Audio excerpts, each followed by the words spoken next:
Greetings, precious, divine, magnificent, eternal being that you are. Increasing your spiritual pleasures. Woo! That's a good one. See, we're pleasure seekers because our nature is pleasure. And probably what got us into this situation of this system is the desire to experience perhaps physical pleasures or pleasures of the senses that were of a material nature somehow. What may I say? And then what happens is people get locked into the place for pleasure is in the pleasure of what you're hearing, as whatever maybe you like rap or you like pop or you like whatever. These sounds then in the hearing actually produce an effect because they are a frequency. Spiritual nature is vibration, and material nature is frequency.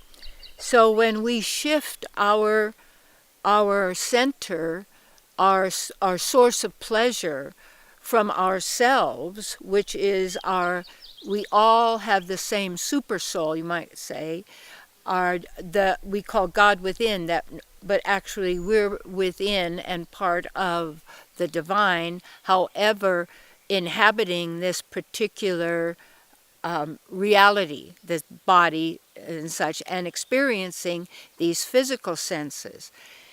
So in always looking how to experience physical sensations or physical pleasures, this is a relentless kind of activity that drives people. Just like an example would be when all of this fields all around us, because I live on a herb farm in a sense, in the center of a meadow, and anyway, then they hayed all this fields all the way around us and all of that. This is to feed these cows that they're going to then sell to slaughterhouses, and where all that goes, and into the selling of the meat and all of this. But for even if it was a person did it for any one or two, it's for the food or what people think that they would get from that as nutrition.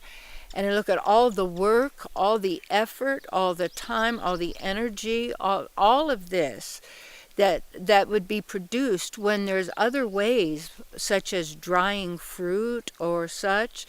And what happens is, with lack of real knowledge about how the body functions, and I'll tell you, there's a great book by Moritz, Moritz, and he wrote The Amazing Liver and Gallbladder Flush. It's such an easy way to understand, and then I have actually cleaned my liver 36 times in that, only because of so much that I had eaten and taken into my body: alcohol, animals, flesh, bad oil, all the junk, any of that stuff, stress, because the liver performs over 500 functions. And so the cleansing then of the body and all of this sort of thing. So to increase then our spiritual pleasures only leads to also even the food that we eat becomes even more pleasurable because it's in the mode of divine goodness. And in that mode of goodness, in fact, a really wonderful way of looking at health is through the Ayurveda system, which is about different body types and health and vegetarian.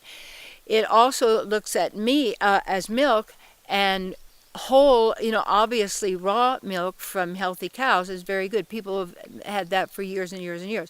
Well, the cows are also considered one of our mothers because of that, or then the cheese, and then making it all bad and wrong, just like that will happen. But when you look to perceive what is actually natural and what is harmonious, and people say, well, that would only be for cows for other cows, but for not necessarily. You have to look at where that information and knowledge is coming from and who's behind that. And when you want to increase your spiritual pleasures, that means that you must allow yourself to experience more of the divine pleasure of the soul. And then how your activities are, because our nature is for the welfare of all and the encouragement, the love, the support for people to really be who they are. And it's like the other day, my friend Denise and I were going down to Dunsmuir, this cool little town below Shasta, and there was this little shop that had just opened, and we saw like little things outside, and we like, could it be a vintage place. We like vintage things and stuff. So anyway, this young woman came out to greet us with a big smile and stuff. So I thought, oh, we're coming back. So we drove around, parked, and said, she's someone that we can give our support to. And we went in, got to know she's an artist, what she's doing, where she was. And also we talked about what you think of me is none of my business. She started crying. And it was like, it's like, yes, she's a person and she wants to use local artists. And also my friend Denise is an artist. And I don't know, it's just divine magic. And I don't like to even use that word because magic is an illusion, but it's the divine, the witnessing of the sweetness, the harmony, the balance of the love. And our pleasure is so great when we can encourage and bring joy and thrill to someone who's simply recognized for who they are and where they are. And this is giving us up this critical mind, this carnal, critical, dog-eat-dog, conflict destroy, who's better, who's worse, mind that is eating people up over and over and over and consuming. And what happens is it's not about being somewhere else because you're always right there. And when you transform where you are right now by being where you are right now, rather than in the mind and in the past, and what is everybody thinking about the past, analyzing, figure I could have, should have, would have done, and it was there, and then you went over, and then you think about where it could be, of what I'm going to say, when I'm going to wear, how am I going to, what are they going to think about me, what happens if this happens, and this. Where is that? That is draining you of your vital energy, your power, your force. It's diffusing. It's taking it and keeping you in a state of anxiety and fear because of disconnection. And to get back into connection is to get back into nature, and to get back with the shoes off when you can, and because now you're also balancing and lie down on the grass. And I have a place I have in my yard where I just have this area where it's so great for walking, and then when people come for retreats and workshops, when they can and are willing, it's a nice place just to sit down on the lawn and to be there and just be right there in nature. And then the more we are, the less the fear is there, because the more strength we have, and the more, see, if something happened to technology or anything else, most people would just be gone, in a sense, of their place, because they don't know how to take care of themselves. But more than that, it's the knowing of your eternal and being self that you're already expressing and manifesting as, expressing in every way now. It's not tomorrow, not next now. No, this now, this now, this now, this now, this now. That's you.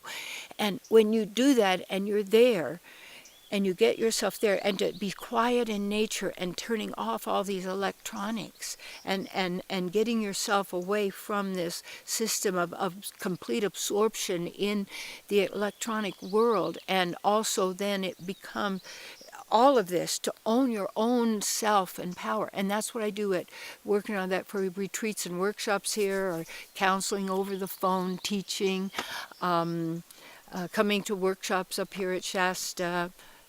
This is what I do. So, if you can email me for any interest as what's going on, and check the website. And I'm not, real up to the minute on the website. I got so much I'm doing that it's, just being. It's just the best. But anyway, look at what increases your spiritual pleasures, you see.